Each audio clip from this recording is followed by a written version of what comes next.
Soccer, youth soccer, and everything in between. I'm your host, Craig Hearn. All right, lots to get to today, guys. As usual, every week we have a jam-packed show.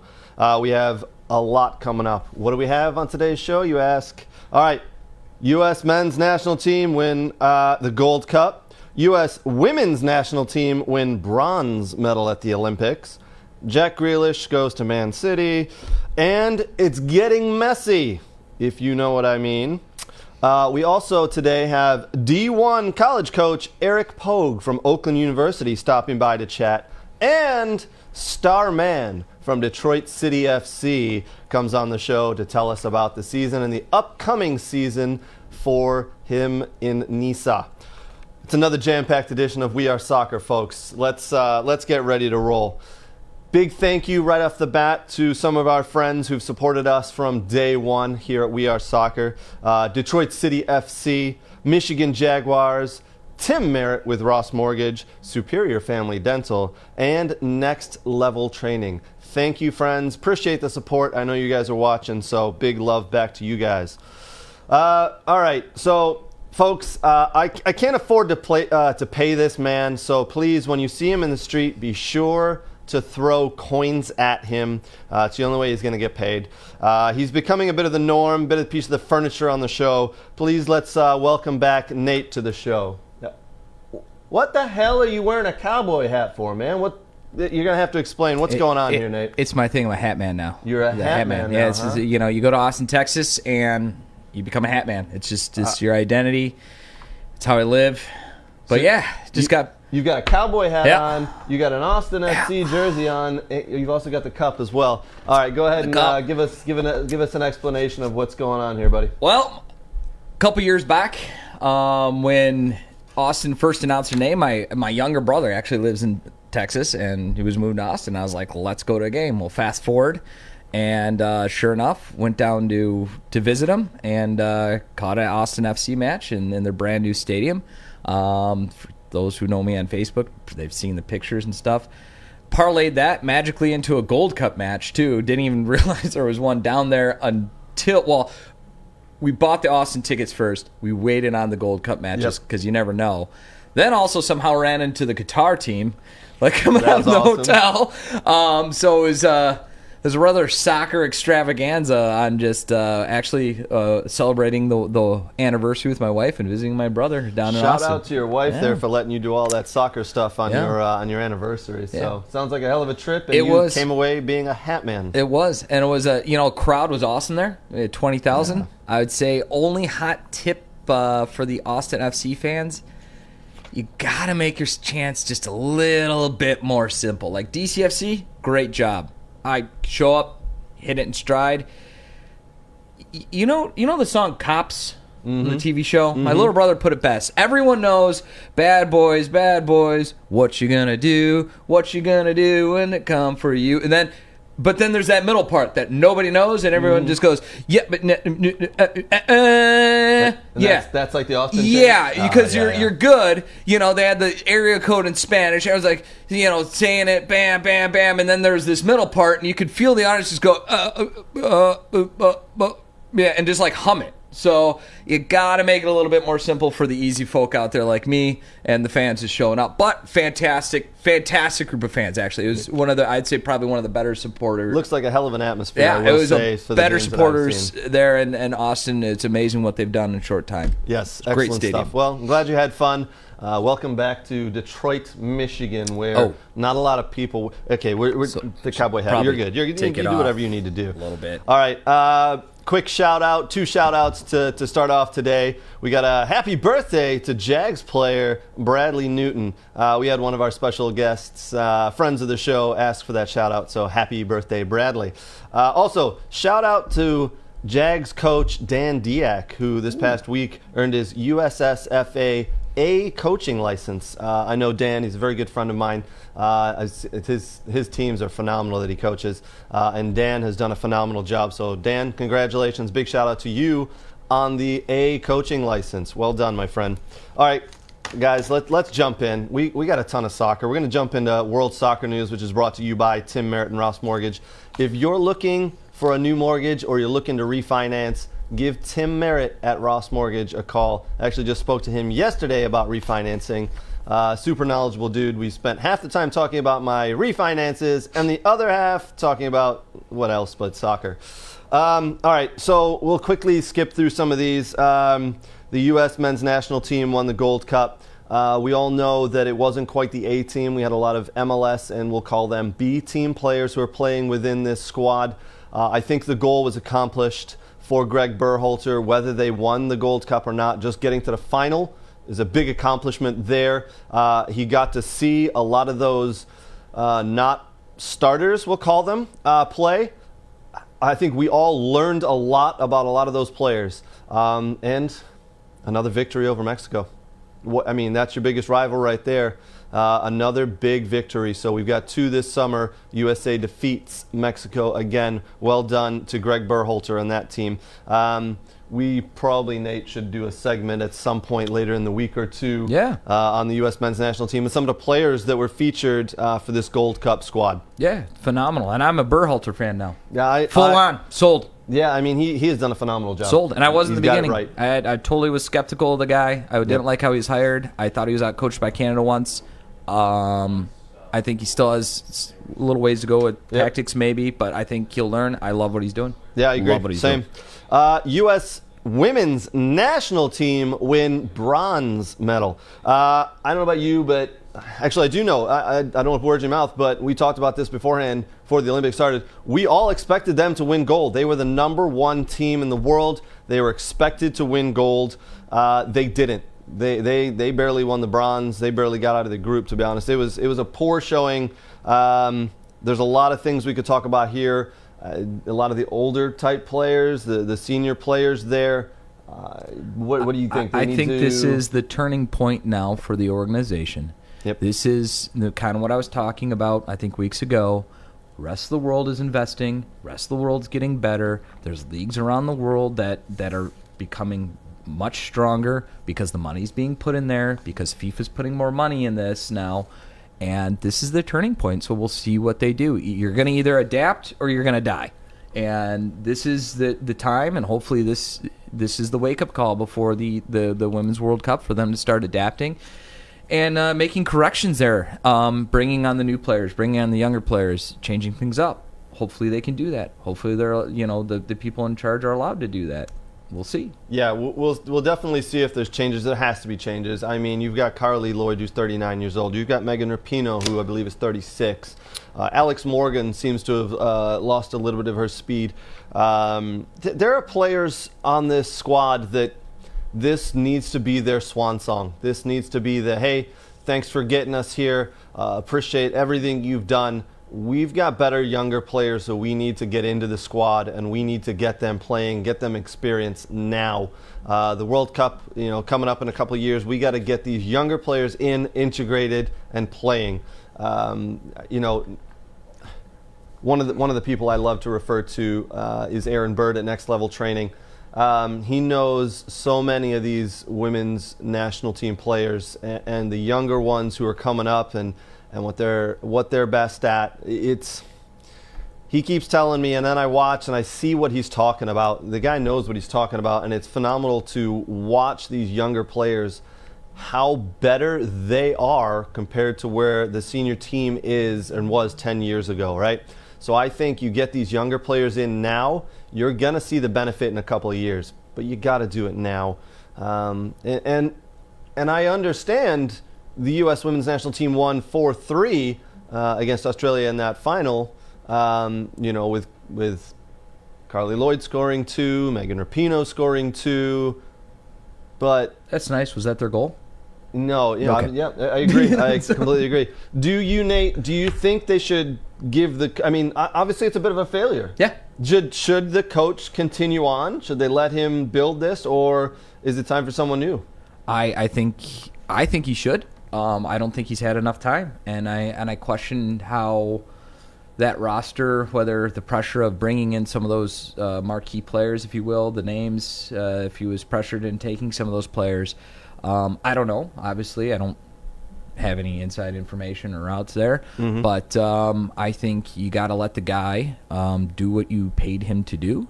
And if he has a phenomenal record going into this thing, and I think that warrants him to stay a while longer. I agree. They got to keep a hold of him and let him build it out properly. Yep.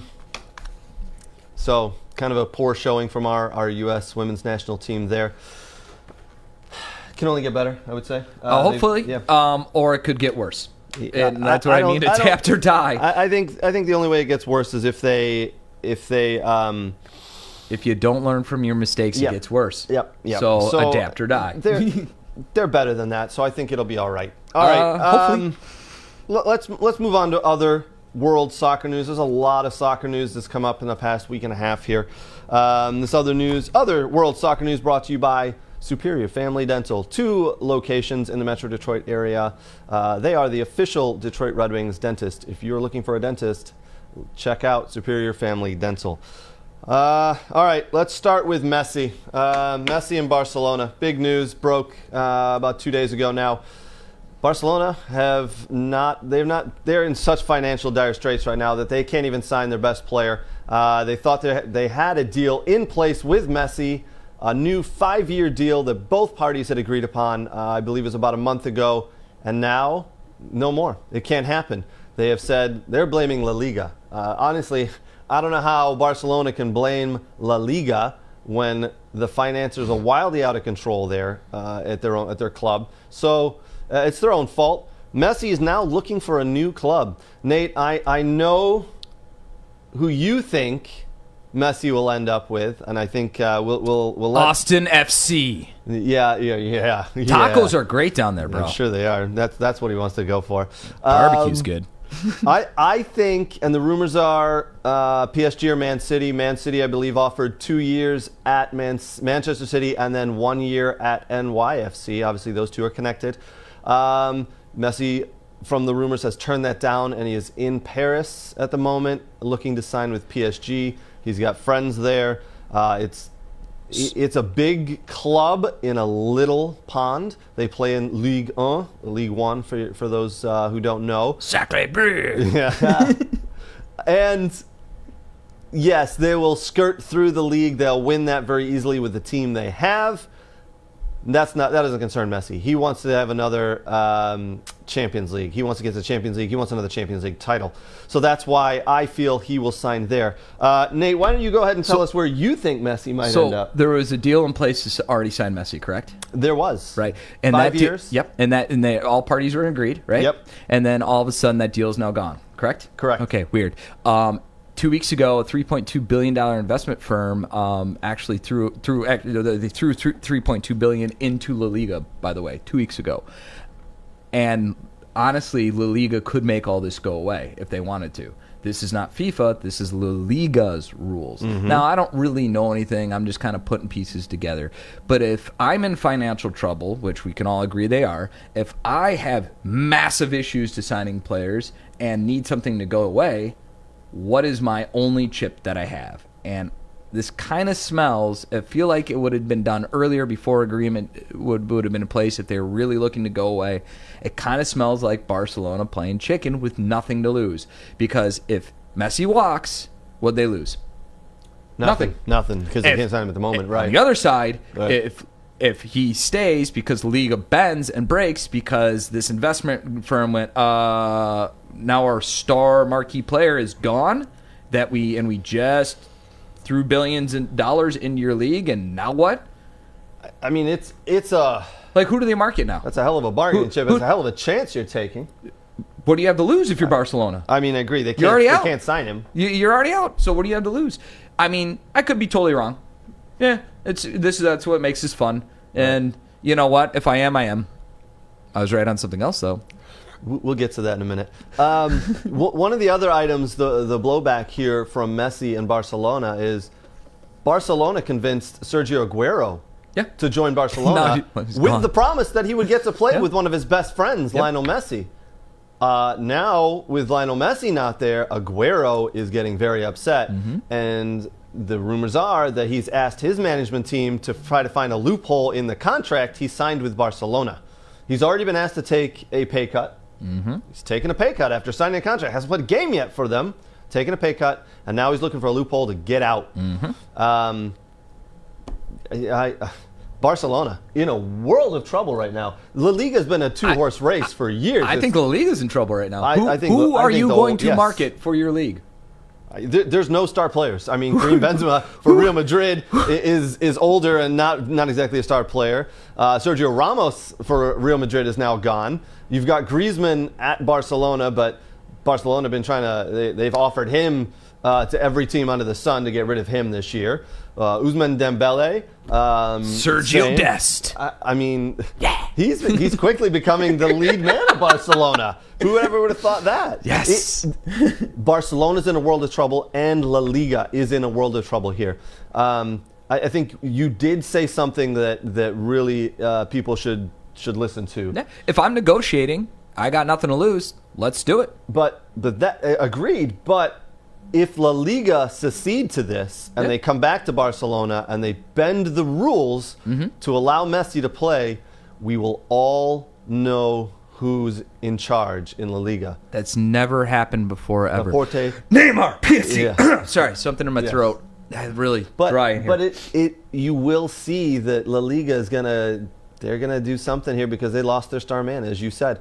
Now, don't forget, a couple of months ago, the Super League tried to fire up, and this was going to be run by Barcelona. Barcelona are having so many issues in their own house. The Super League, I'm sure, would have lasted forever. Well, they have no stars for the Super League now. Exactly. All right. The Messi thing, we'll keep tabs on it, but I fully expect in the next couple of days Messi to sign with PSG. 2-3 year deal there. We'll see. We'll see if La Liga bends and he gets back into Barcelona's team. The other big news that happened this week, I really don't want to talk about it, but Jack Grealish has officially moved from my beloved Aston Villa over to the blue half of Manchester. He is now at Manchester City in a record transfer fee of £100 million. That's $139 million from Aston Villa to Man City. Aston Villa chairman Christian Perslow came out this week and said, put out a very nice video to the Villa fans and said, listen, we wanted him. We wanted to keep him. Last year, he signed a brand new contract with us. The only stipulation was in the contract that everybody agreed to was a $100 million buyout clause. So if a team, £100 million buyout clause from a Champions League team. So if at any point in Jack Grealish's career in that contract that he'd signed, a Champions League team came in and triggered that clause of £100 million, Jack Grealish would have the option to say go or stay. Unfortunately, he picked go. He wants to win Champions League titles. He wants to win trophies at the highest level now. Aston Villa are not in the Champions League this season, so Aston Villa have lost their star man. Kind of a sad day, sad week for us Villa fans. I got more to say on this, but I'll let you have your say if you'd like, Nate. I mean, as a Munich fan or a Bundesliga fan, this makes me really happy that EPL is becoming a one-league team. So that way everyone tells me that I shouldn't watch the Bundesliga because there's only one team. I can go, yeah, what about City there? It's, I don't want to say told you so. I don't want it to bleed your ears out. But it's hard. If you're a player, you have aspirations. Like I said, how do you turn it down? You know what I mean? How do you turn that down? And he's 26. Yeah. He's one of the best players in the world. Every time a player walks out on the field, it could be his last. Yeah, absolutely. And bad tackle. Yeah. Anything happens, you're done. And one thing I would like to say is I've had a lot of people this week ask me, hey, you love Jack Grealish, you're a big fan. Will you now become a Manchester City fan? No, not even Can't close. do that. So you can see the jersey I'm wearing today. This jersey was worn by Aston Villa back in the 1981-82 season when we were the champions of Europe, right? The old Champions League. We won that. Jack Grealish wasn't even born at that point. Okay? This is about 13 years before he was born. You don't follow players, you follow clubs. So it wasn't Jack Grealish FC, it's Aston Villa FC. All right? So that's one of the things that annoys me about American sports and fans here. They follow players around, right? Tom Brady jumps from New England to Tampa Bay, and all of a sudden Tampa Bay have this huge influx of fans now. No, you can't do that, because guess what? When Tom Brady leaves Tampa Bay and moves into the senior living home, who's your favorite team going to be? The assisted senior living football team? I mean, that doesn't make any sense. So you stick with your team. Aston Villa, my club. They will continue to be my club. They are going to be absolutely fine. Yes, we just got £100 million. We've already purchased 3 or 4 players. We're in the market for 2 or 3 more players. We are going to be absolutely fine.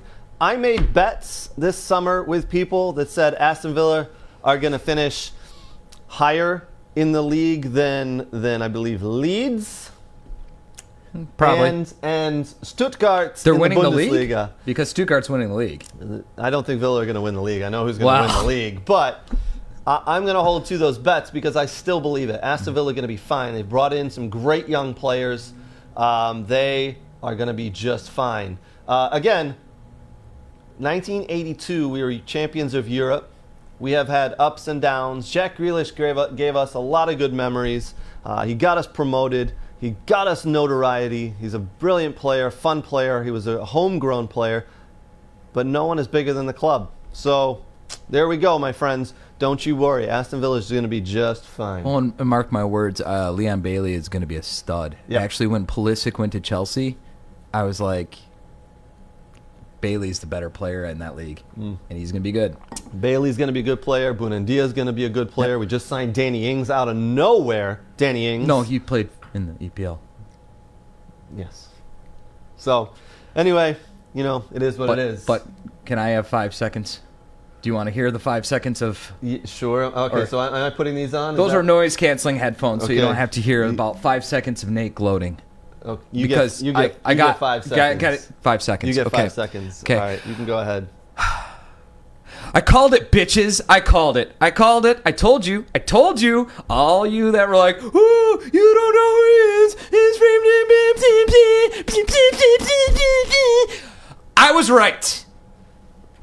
I hope you had fun with that. I did. have no idea what you said. Good. But, it would have damaged our friendship. Onwards. All right. Some other quick news to get to. A lot of rumors going on. Now that one of the big dominoes has fallen with Jack Grealish, where did a lot of the other dominoes fall? Harry Kane, he might be out of luck. It doesn't look like he did not have a trigger in his contract, so no buyout clause there that anybody could trigger. He's probably regretting having his brother as his agent at this point. Romelu Lukaku, Chelsea have put in 2 bids to Inter Milan for Romelu Lukaku. One was 100 million euros, the other is in excess of 120 million. It looks like Romelu Lukaku has asked to leave Inter, and he might be heading over to Chelsea. Where the hell is this money coming from? I thought Barcelona was one of the most wealthiest clubs in the world, next to Madrid, and then I think United. Honestly, in that order, somewhere there, and all of a sudden it's FIFA financial fair play working in its favor. I guess financial fair play is just absolutely crap. I think we all know this. And a bit of irony because City's still in a legal battle. Wouldn't it be funny if Grealish couldn't play this year? Anyways. Oh God. I'm very upset that he's moved, but I would hate to see him have to sit out a year because of this. I do want to touch upon something you did say there, Nate. Manchester City are in a 2-year-long legal battle with the English Premier League. 2 years. It's only just come out in the past couple of weeks how in-depth this is going, how deep it goes. The EPL have asked to see a lot of their financial statements. Man City have had it blocked. They've gone back to court to have it blocked. It's now come out that the reporters are going to be able to dig into a lot of this through the legal system in England. So, financial fair play, I got to be honest, is crap. These teams have found a way to skirt around it. Now, a team like Chelsea, they just won the Champions League, so there's an influx of money there. They've got a stadium of 60,000 they sell out every week. With the Champions League, they got a lot of earnings. They sell a lot of jerseys. There's a lot of money that comes in. I don't quite think there's 120 million euros coming in from that win. So they sold out their stadiums in 2020? Well, agreed. Understood. I believe there has been a little bit of a lax or some leniency with that, but agreed. Financial fair play needs to stand up here and needs to really get in line, because it's not good enough when a team like Man City can pay £100 million for Jack Grealish and still put in offers of £100 million for Harry Kane. Where is all this money coming from? Well, I think we know where it's coming from, and it's not fair play. Right. It's not fair. Bundesliga starts next week. Woo, baby! English Premier League starts next week. Woo, baby! Guys, it's just... And MLS is going! Yeah! And MLS is in full stride. The European leagues are all starting up next week. Can you believe it? I mean, it just feels like we just finished the Euros. Obviously, the Gold Cup was going on. The Olympics are just finishing today. We've had soccer nonstop. So much soccer, it hurts. So much soccer, it hurts.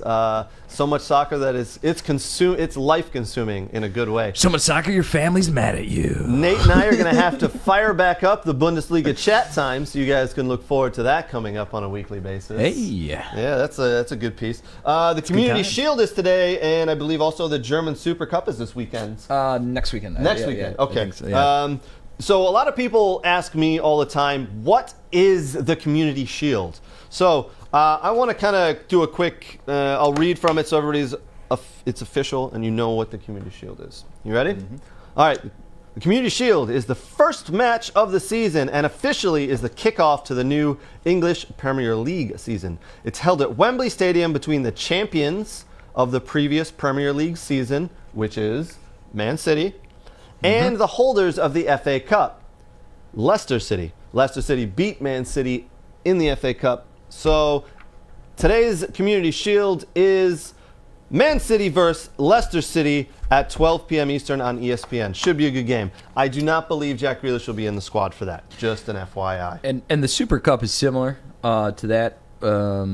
But it's a holder of the German Cup versus the Winter League, which is going to be Munich versus Dortmund in a few weeks here. So similar thing, similar concepts. One's a cup, one's a plate. Yep. Outside of that.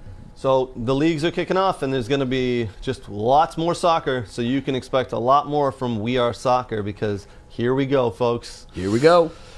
All right. That'll do it for our World Soccer News. We probably could have spent hours and hours and hours going down that trail, but we've got a lot of other things to get to. Don't forget, guys, we've got Coach Eric Pogue from Oakland University stopping by to chat with us. And then we've got Starman Pato from DCFC stopping by to chat about the upcoming fall season for Detroit City. Before we get to that, we want to chat about the youth soccer here in Metro Detroit. This is sponsored by our good friends, Michigan Jaguars. Michigan Jags, one of my favorite clubs. Family, fun, friendly environment, some great coaches.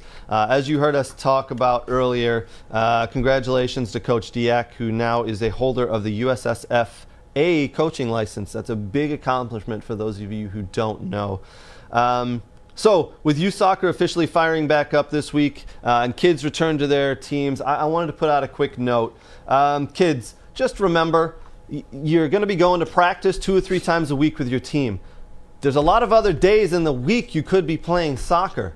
There's a big reason that a lot of these other countries in the world are ahead of us in soccer, is because the kids don't just wait for practice in order to play soccer. They play soccer on the playground. They play soccer after school. They play soccer everywhere they go, all right?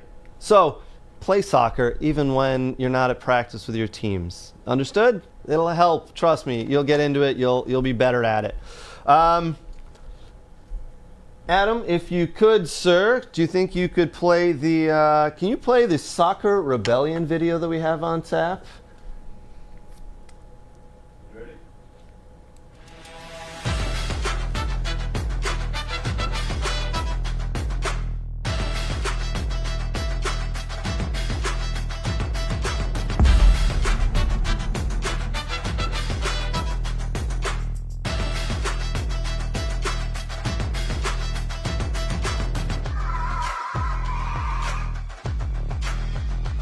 Register today at thesoccerrebellion.com. And please drink responsibly.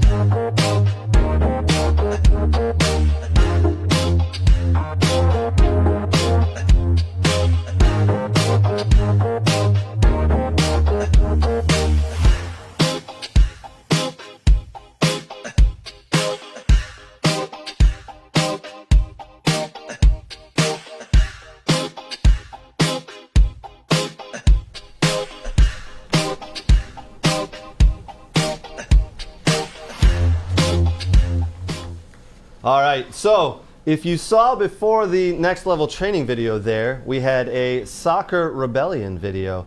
That is by my good friend Michael Dublis. That is a soccer, kind of a street soccer type tournament that's going on. He's doing a takeover tour. They're going to be visiting 4 cities here in August: Milwaukee, Chicago, Grand Rapids, and Detroit.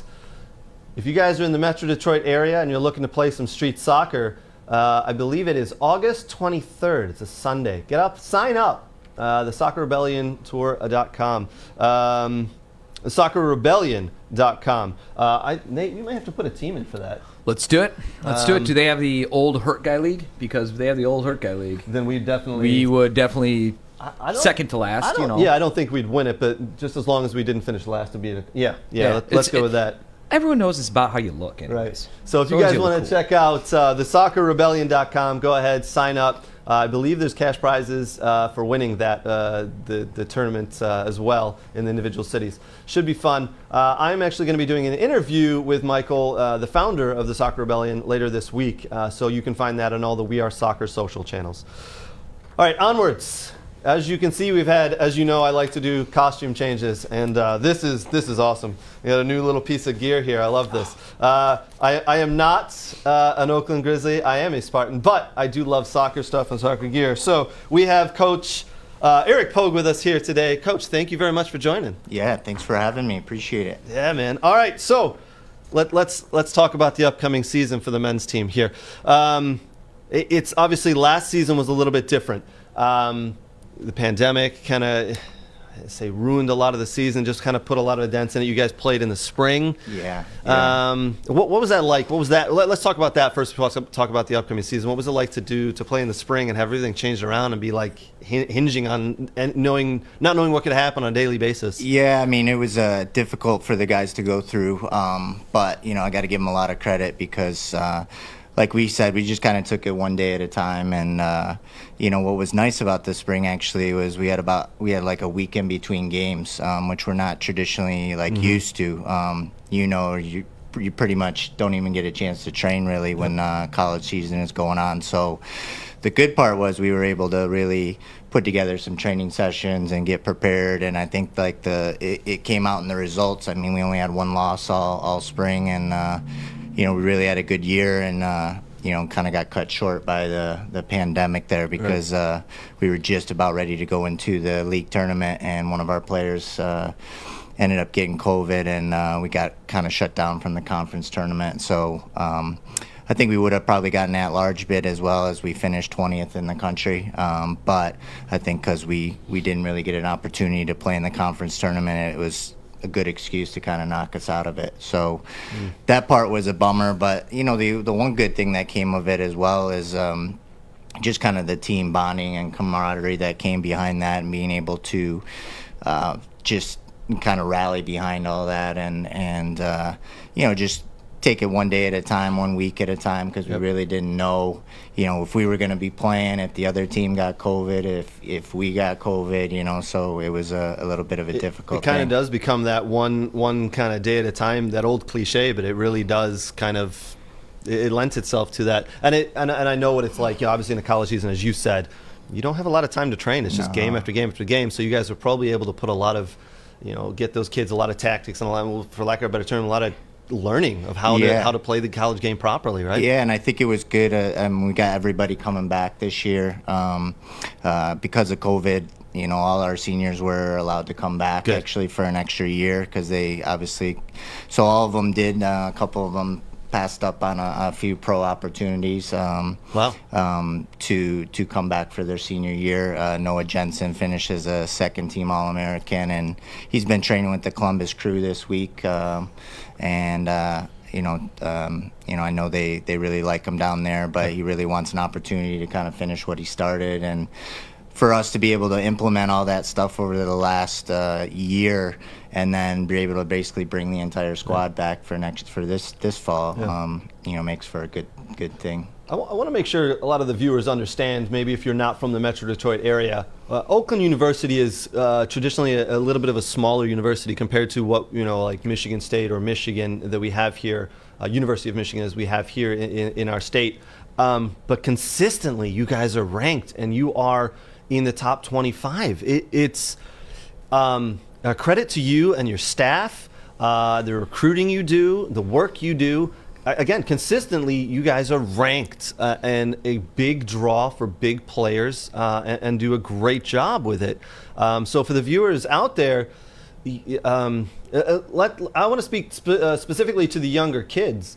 Going to a big university, a Michigan State, Ohio State, whatever it may be, that's great, whatever, if that's for you, but don't not look at these smaller schools like Oakland, who are a powerhouse in the soccer world, college soccer world, because you've got coaches like Coach Eric here who consistently have a team in the top 25. It's great to see. Yeah, I mean, credit to the youth soccer community. There's we have so many good clubs and good teams and good players here in the Metro Detroit area, and just look at what teams like Kalamazoo Kingdom and Midwest United and all those clubs. So really throughout the whole state of Michigan, there's so many good kids that we're able to, and I kind of like to call Toronto basically Michigan East. So we make a pretty good living there over in with our recruiting over there in Canada. So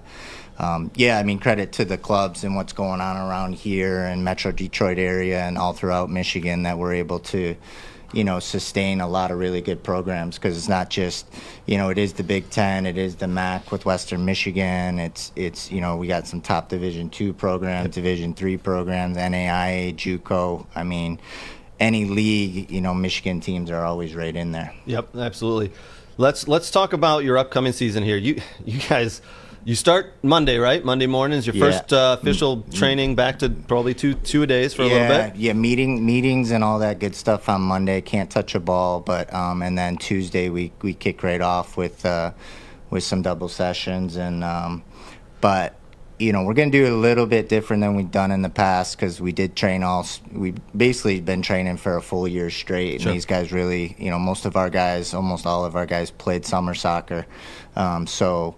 Our guys are fit and our guys are sharp, and we have a lot of stuff, like you said, that we've implemented over the last year due to kind of the whole COVID situation. So we're really going to go kind of 2-2-1 off, 2-2-1 off, and kind of built that into our periodization schedule. So I don't think it'll quite be like the days when we were playing with double and triple sessions and fitness tests and all that stuff. But it's really exciting time. It's like Christmas Eve this weekend. Yeah, exactly. It's always like Christmas Eve right before the season kicks off. I know a lot of the boys are probably ready to get back and get all the new gear for the season as well. Yeah, oh yeah. And then the games come thick and heavy. Just looking at your guys' schedule, you open up at Butler on August 26th. Then your home opener is 3 days later against University of Michigan. And then a couple of days later, you travel to Michigan State. The games come thick and heavy real quick. Yeah. I was talking with our staff, associate coach Paul Doro and assistant coach Kevin Garner, who do a great job for us. And we were just saying, like, takes forever for the season to come. And then once it comes, preseason's over in like 2 seconds. The games start, and then next thing you know, it's Thanksgiving. And you snap your fingers and it's gone. But yeah, I mean, Central was the assistant with Coach Parsons. Oakland's always, we've kind of believed that to be the best, you got to play the best, and so we want to put ourselves up against the best competition possible, and there's no better way in the beginning of the season and to find out where we are nationally, regionally, to put us up against Butler, Michigan State, and just see where we're at, see what we need to work on heading into the, always difficult league season. Doesn't matter who you're playing. When you call it a league game, it's, anything can happen. Yep. And as we said, it's the most exciting part of the season, right? You've got those expectations. You're just ready to get going. As we talked about, you've got quite a few seniors coming back, so you've got a well-led team. Excited about this year? You think you're going to repeat what you did last year? Yeah, we obviously want to build on that. We didn't get a chance to compete for the league championship, so that's got to be our number one priority, is to win a regular season league championship, and then back that up with a league tournament championship, and then get into the NCAA tournament. But we kind of have this mantra, brick by brick, at Oakland, and that kind of goes with like building a foundation, not only player by player, but session by session, game by game. Yep.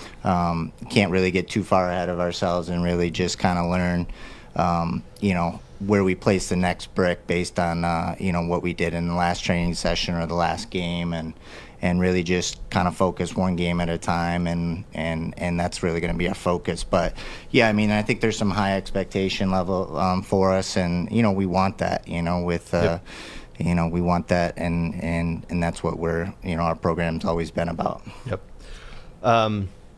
Is there any game on your schedule that sticks out to you, one that you really want to see? I know you're Western Michigan alum. Yeah. Is that it? Or do you love playing against the Michigan States or the University of Michigans? Or is there one game that sticks out to you that you really kind of you're like, I really want to win that one? Yeah, I'm gonna just say the Butler game sticks out with the brick by brick mentality. Mm-hmm. All those are, but one of my good friends, Paul Snape, is the head coach down there, and two good friends, Adam Brew and Jason Perry, are the assistants down there. And so if I'm going to stick with that kind of mentality, then I got to have that mentality for the team as well. So that one kind of sticks out because you want to start out the season well.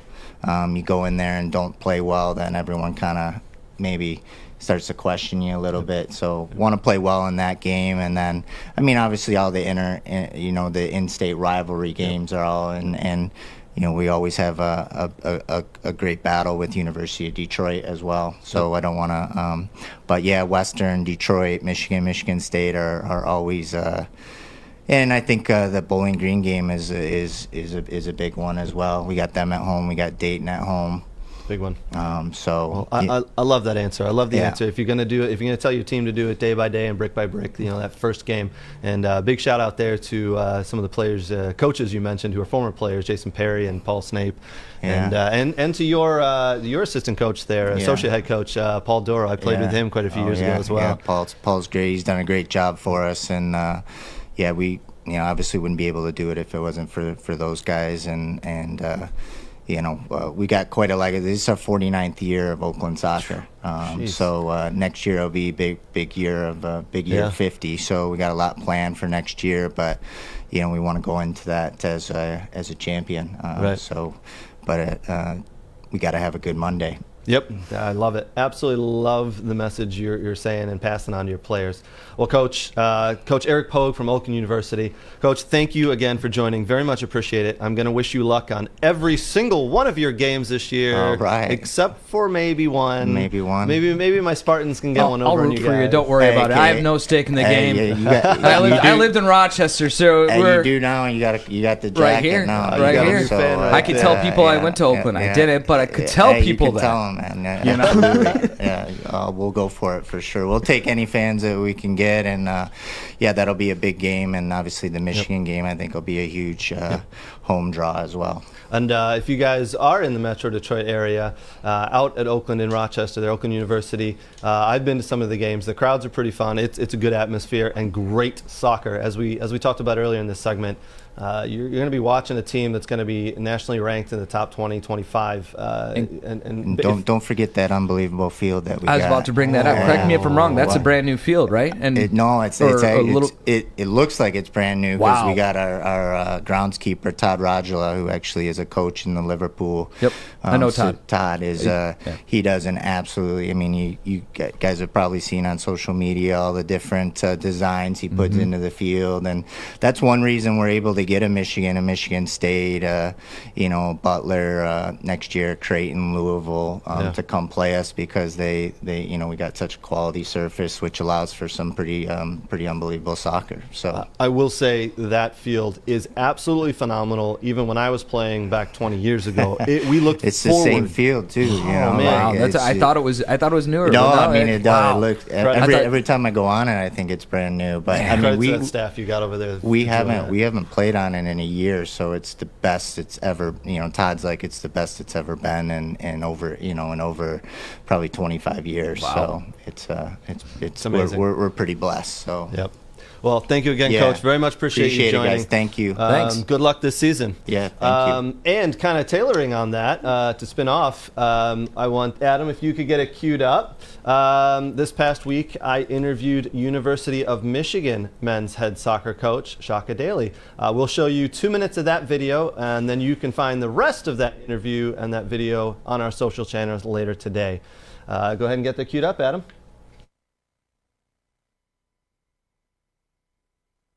Welcome to We Are Soccer. All right, today I've got a very special guest, University of Michigan men's head coach, Coach Shaka Daly. Coach, thank you for joining. Very much appreciate you taking the time out of your busy schedule to talk with us. Welcome to We Are Soccer.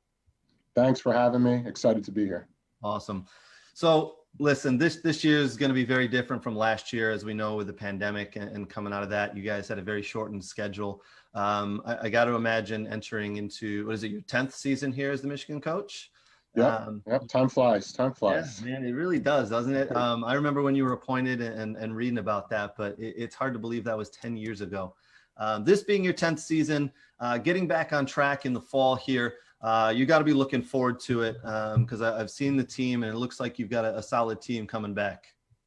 Yeah, no, we're definitely excited about what's to come here at Michigan Soccer. Like you said, we've still been a work in progress. Even being here almost 10 years, I think 9 years, 10 seasons. We've evolved a lot and learned a lot about the local community, the club situation, the rivalries in the Big Ten, certainly the rivalry with the local players, Michigan State, et cetera. But it's been exciting, and we continue to be more and more excited every year that we get a grasp of our program and where we're growing. Yeah, it's let's talk about that rivalry a little bit, especially the one with you guys, the University of Michigan and Michigan State. I'm a former Spartan, as you know, and the winner of that game takes home the Big Bear Trophy. And Michigan, you guys have had the Big Bear for 5 years in a row now. I gotta hope my Spartans step up a little bit this year and get that back from you. But every time you play Michigan State, the last 5 years, it's been a very close game, 1-goal games. I think there was one game you guys won 2-0, and other than that, it's been 1-0 or 2-1. That's quite the rivalry. I know a lot of people in the state of Michigan look forward to that game. Can you talk a little bit about that rivalry with Michigan State?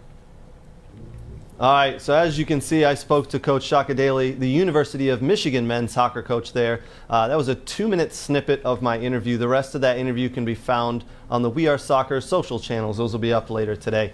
Thank you again to Coach Eric Pogue from Oakland University, the men's head soccer coach over there. Both those clubs, University of the teams, the University of Michigan and Oakland University, consistently ranked in the top 20, 25. The amount of soccer we have here in Michigan and the high levels we have here, if you guys don't know, you need to. It's phenomenal. We have some great players returning out.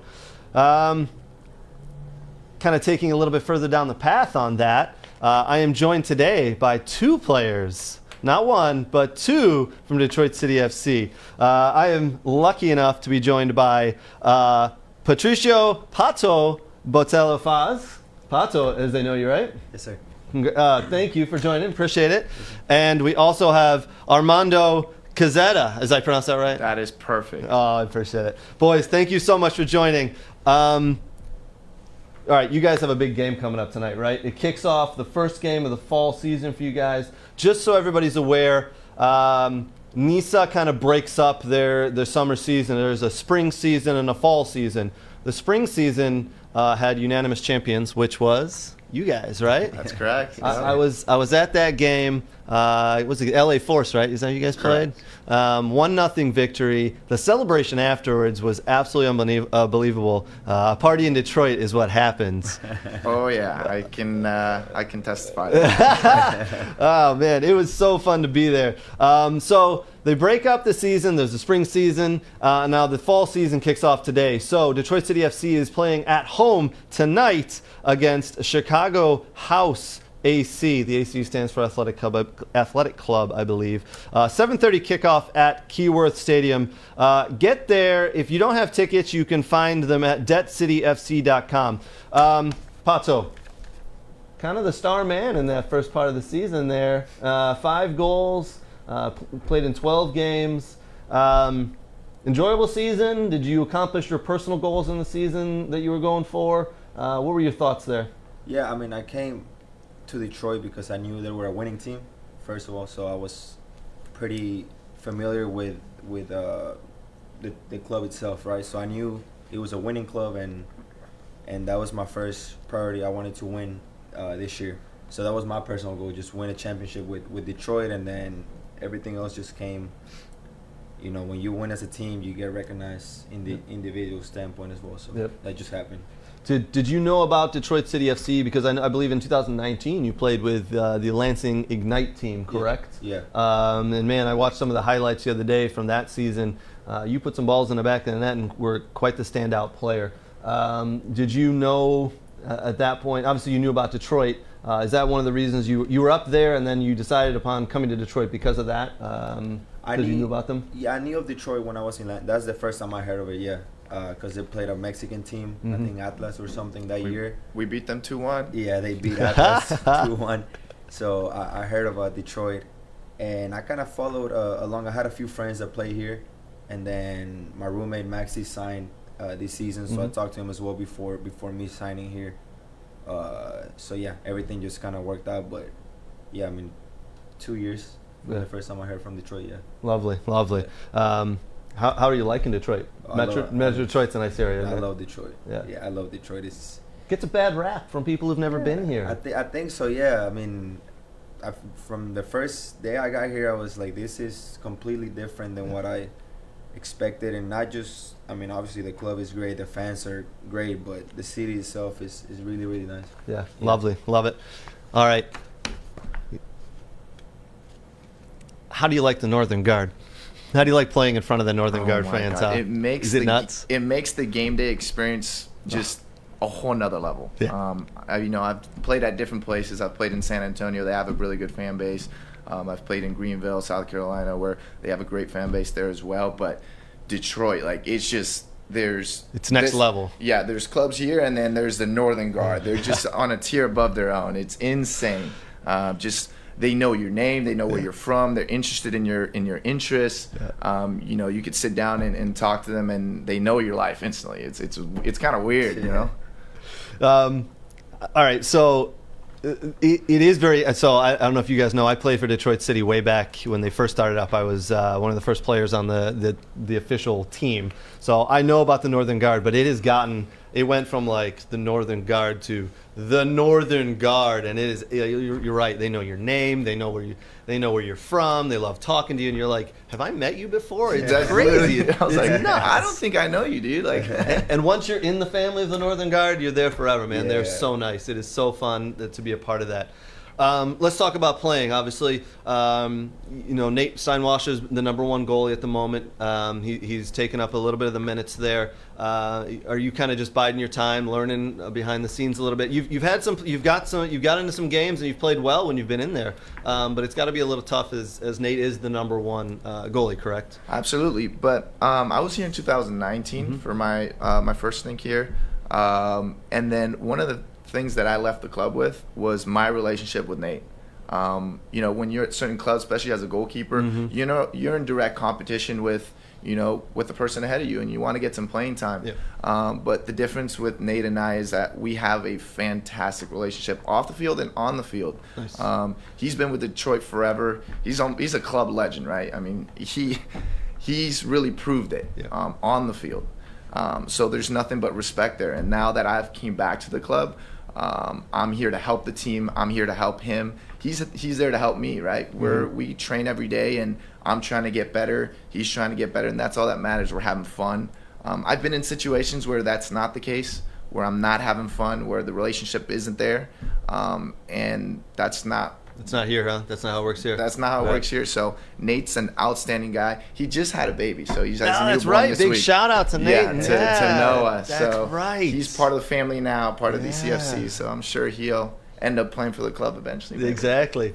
I do want to hit upon that because I was out. I've been out to a lot of the games this year. I can attest to the fact that you've been on the sidelines kind of warming up and doing your thing, and every time there's a huge save, you are the first one up and clapping, right? So Nate makes a big save. You're up there, you're clapping, you're cheering him on. It's not just it's not BS you're laying out here or a one-liner type, we're close, we're cool, I want him to do well. I can attest to that because I've seen you 100% clapping on the team. And it's tough when you're a player because you want to be on the field, but you want your team to do well. So it's been great to see. God, I was. It might have been at the. It might have been at the LA Force game. I was standing along the sideline, and a lot of the guys who were on the bench for Detroit City FC were kind of warming up, and you guys are just cheering your teammates on. And you know, it is so good to see because. Coach Trevor's done a pretty good job this year of rotating players in. I was looking at a lot of the stats last night, and there's some players who I want to say there's 2 or 3, maybe 4 players who've started every single game. But other than that, there's on a rotational basis. Coach is getting a lot of players, a lot of minutes because, as a good coach knows, you're gonna need that later in the season. So as it comes down, you know, maybe someone goes down with an injury, and if someone hasn't played in the season, it's gonna be tough for them to jump in and pick it right back up. So it is great to see Coach doing that. It's great to see you guys as players cheering those teammates on because you know you're gonna get minutes. It's what's training like? Is training pretty tough? Because I know you guys train 4 or 5 days a week. Is training tough, or you know, what's that like? It's intense. I think it's intense. Everybody just wants to be better every day, and you know, you don't get to win games without, you know, training hard. So I think Trevor has a great mindset of when to train and how to train certain days of the week. You know, when he gets closer to game day, obviously you tone it down a little bit, but when the week starts, you know, everybody's going hard 100% in everything we do, from the warm up to the passing drills to 7v7, 11, whatever we do is pretty intense. Nice. What's it like being with Coach Trevor? Is you kind of just trying to soak everything up? Is he a good coach? Do you love playing for him? He's a legend, man. The guys he's played for and coached with, it's a big name in the game. I mean, obviously I knew of Trevor before, you know, coming to Detroit. You know who he is just because of his background and everything he's done for the game. But I mean, I love playing for him. I think he took a chance on me, and I'm forever grateful with him and Tiffany for that. And I think they put a great team together. Touching on what you were saying earlier, it's hard to bring in players and everybody just getting along with each other from different teams and places and stuff. To have a team when you're not playing, they're cheering on you and stuff, because sometimes you're playing and you're like, well, I know that guy doesn't want me to do good because he wants to play, right? To where here is everybody just wants you to do good. It doesn't matter if you're starting or coming off the bench. It's a different culture, and that's why I love it so much here as well. It sounds like a real family atmosphere, and you guys are building upon that. I assume the expectations for the fall season here are nothing but winning. It's just win every single game, go out there, compete, win, and then another championship, right? So as the Northern Guard says, we'll win another trophy and throw it on the pile, right? That's got to be the goal, and nothing short of that, right? I mean, that's the culture. I mean, that's why you're here. That's why you're a professional. Right. Trevor picks players that he sees that mentality. Like, he needs to see that in you, or you're not here for that same reason. The roster's, made out of players that there's 18 starters, right? He says that in our pre-games a lot. Whoever's on the bench could easily start on any team in the league, right? And then having that depth, having that support like he talks about from your teammates, establishing the culture that winning is the only option here in Detroit, right? So that makes it fun. The pressure's on, right? You get at home and it's not like, oh, well, we'll get a tie, or even in away games, we're not going to an away field and be like, well, we can leave here with the tie and we're happy with that. It's just, that's not what Trevor's instilled in this team, and there's a reason he's been so successful, right? Yeah, absolutely. Guys, if you're not convinced yet, I don't know what to tell you, but the culture at Detroit City FC is second to none. I've been inside the locker room a little bit, and I've talked to the coaches, I've talked to a lot of the players, and as these guys said, it's winning. It's winning or nothing, but it's a family atmosphere, and they're cheering each other on. If you haven't been to one of the games, you need to, because it's a hell of a time. It's a great atmosphere, good time to be part of. Get your tickets for each game at debtcityfc.com. Boys, I know there's a big game coming up tonight, so I'm sure you're going to be heading off, getting some food in you, and then taking a little nap and getting ready for that. I do want to say thank you very much, Armando and Pato, for dropping by. Very much appreciate it. We will see you out there, and good luck tonight, boys. No, appreciate it. Thank you for having us. Thank you. Thank you. All right, that's going to wrap us up for another edition of We Are Soccer. Again, another segment. We could have gone hours into the making there, because there's so much to talk about. We're not allowed that much time, but we could do it. We'll do it again next week. Big thank you to Woodbridge Sports and Adam, the producer behind the scenes. Thank you, Adam. Big thank you to our sponsors and friends, Detroit City FC, Michigan Jaguars, Tim Merritt with Ross Mortgage, Superior Family Dental, and Next Level Training. They're all very good people, all great companies. I give you my word on that. Do me a favor, make sure you like all of the We Are Soccer social channels. We're on YouTube, TikTok, Instagram, Facebook, Twitter, you name it, we're on it. All right, guys, until next week, we'll see you later. Cheers.